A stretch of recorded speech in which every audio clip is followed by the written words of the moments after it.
Excellences, Monsieur le Président de la République, chef de l'État, qu'il vous plaise de prendre la parole pour votre message à la nation.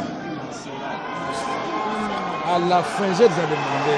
C'est à la fin, puisqu'on a chanté dehors, on chantera à la fin ici. C'est dans mon balingi, ma bébé.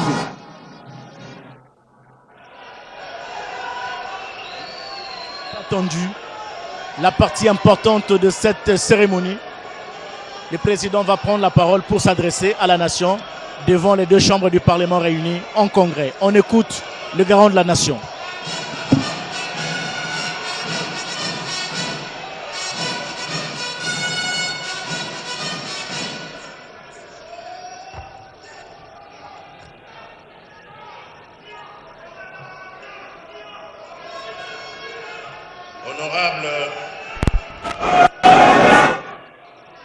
Honorable président de l'Assemblée nationale. Silence, s'il vous plaît. Silence, s'il vous plaît.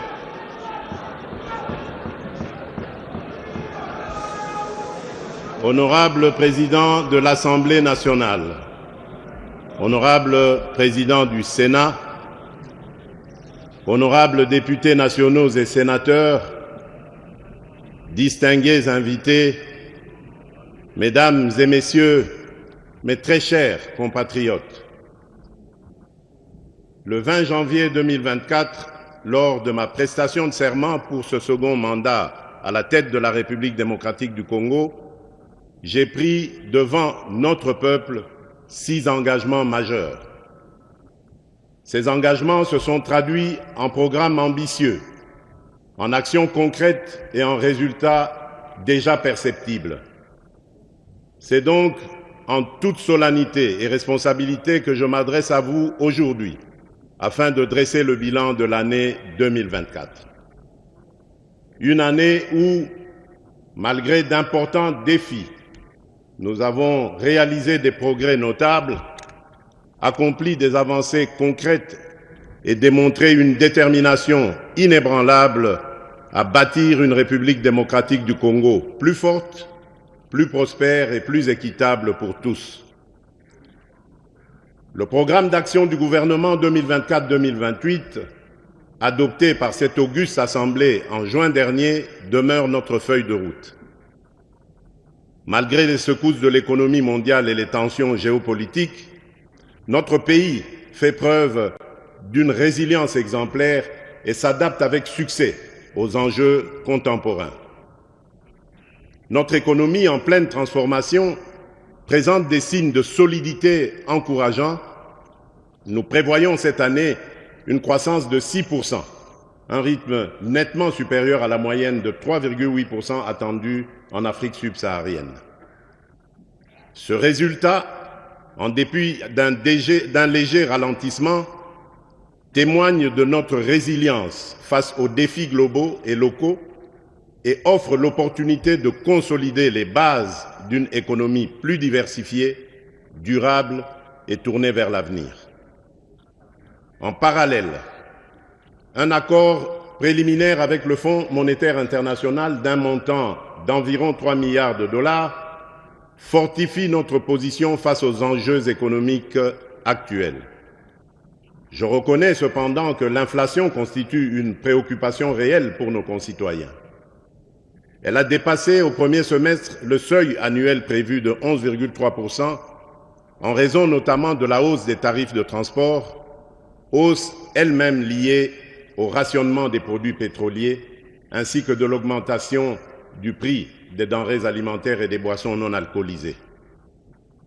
Le franc congolais a également subi une dépréciation de 4,2% par rapport au dollar américain depuis la fin décembre 2023, renchérissant les coûts des biens importés et accentuant ainsi la pression inflationniste.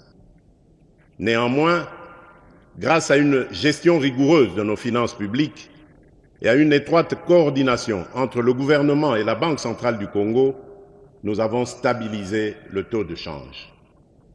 Au 27 novembre 2024, nos réserves internationales atteignaient 6,117,050,000 $ américains, couvrant 14 semaines d'importation, renforçant ainsi notre capacité à faire face aux incertitudes économiques.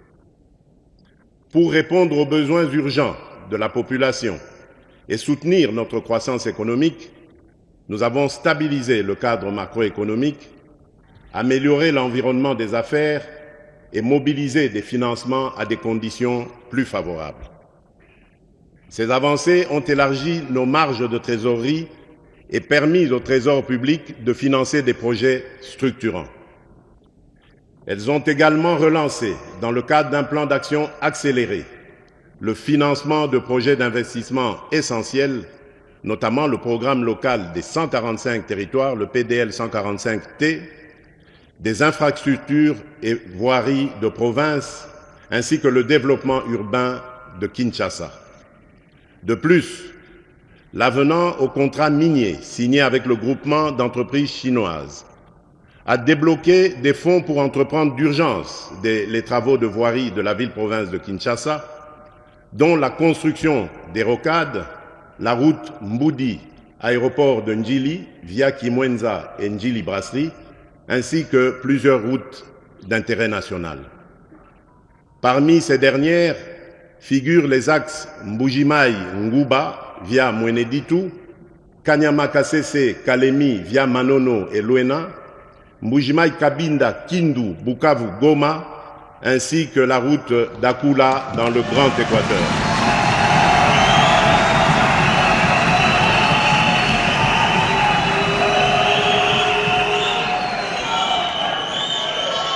Cet avenant qui augure la deuxième phase du programme Minerais contre infrastructures permettra de doter notre pays des infrastructures routières de près de 7000 km reliant le nord et le sud, ainsi que l'est et l'ouest du pays, en passant par la grande région du centre.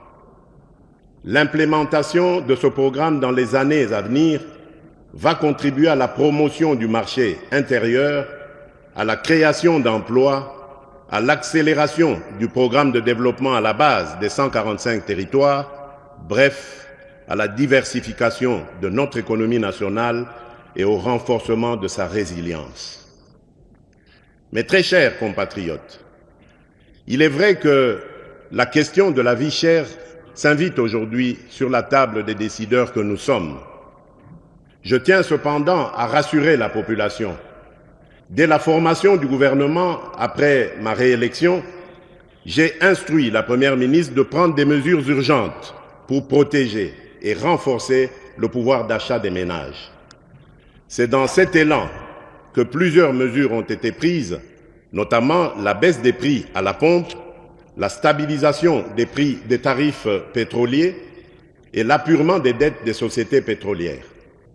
Concrètement, le jeudi 3 octobre 2024, dans la zone ouest, le litre d'essence est passé de 3 340 à 2 990,49 francs congolais.